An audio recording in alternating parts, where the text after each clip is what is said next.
Comment inscrire un grand nombre d'étudiants dans un cours à partir d'un fichier texte? C'est ce qu'on va voir. C'est facile si les membres du groupe en question existent déjà dans Moodle. Donc, si le compte est déjà créé, c'est assez simple. C'est simple parce qu'on peut se contenter d'utiliser un fichier qui ne contient que deux colonnes.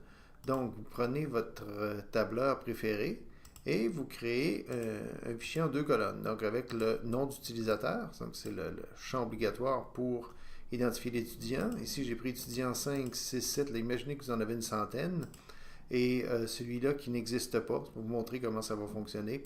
Et ça, c'est le nom de mon cours, le nom abrégé du cours dans lequel je veux les inscrire.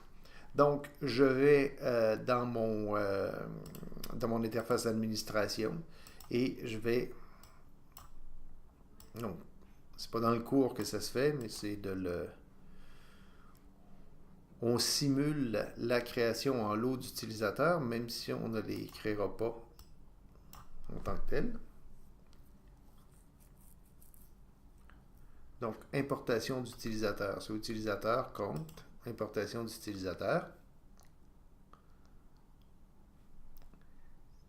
Et là, je vais aller choisir mon fichier préalablement formaté. Donc, j'ai pris mon tableur, je l'ai enregistré en format CSV avec comme séparateur un point virgule. Je sais qu'il est encodé en Windows 1252. C'est peut-être important de respecter l'encodage, surtout si on a des caractères accentués dans notre fichier. Bon, c'est pas le cas ici, mais quand même, mieux vaut respecter l'encodage. Donc, c'est en UTF-8 ou en Windows 1252. Non, peu importe. Donc, je prends cet encodage et je vais choisir mon fameux fichier en allant parcourir. J'ai caché ça quelque part sur mon bureau.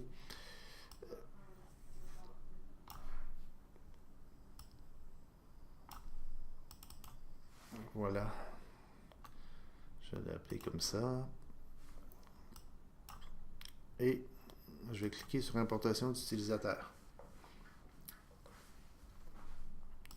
Je vais élargir.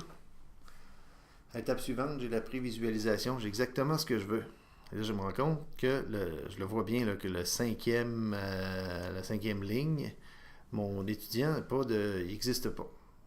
Ce que je vais faire, c'est que je vais dire, dans ma création, est-ce que je veux ajouter les nouveaux et ignorer les utilisateurs existants? Non, c'est pas ce que je veux. Il ne pourra pas ajouter le nouveau parce que j'ai pas le champ prénom, mot de passe, etc. Donc, ça ne fonctionne pas. Donc, celui qui est sur la ligne 5 n'est pas valide.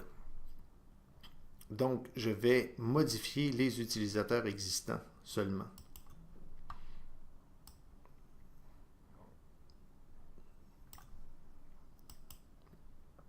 Je vais remplacer... en fait, il n'y a pas vraiment de détails, pas vraiment de modifications à faire.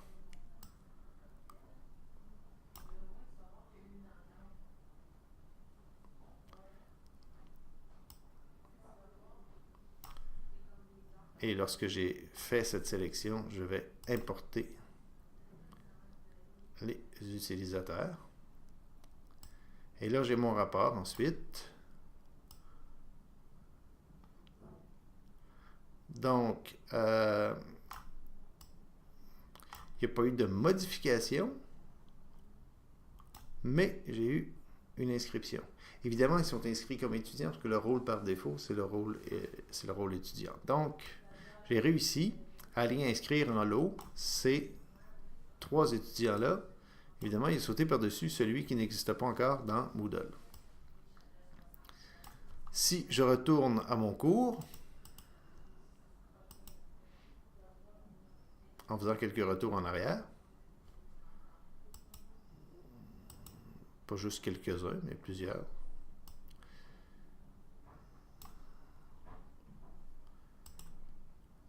Je vais afficher les participants. Là, je vais voir que j'en ai 11 maintenant, donc mes 5, 6, 7 ont été ajoutés à mon cours.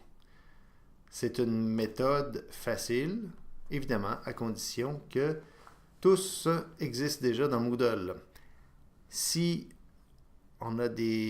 si on voulait le faire, puis si on voulait créer aussi ceux qui n'existent pas encore dans Moodle, là, il faut s'atteler parce qu'il faut rentrer tous les champs obligatoires et disons qu'il faut le faire avec beaucoup de prudence.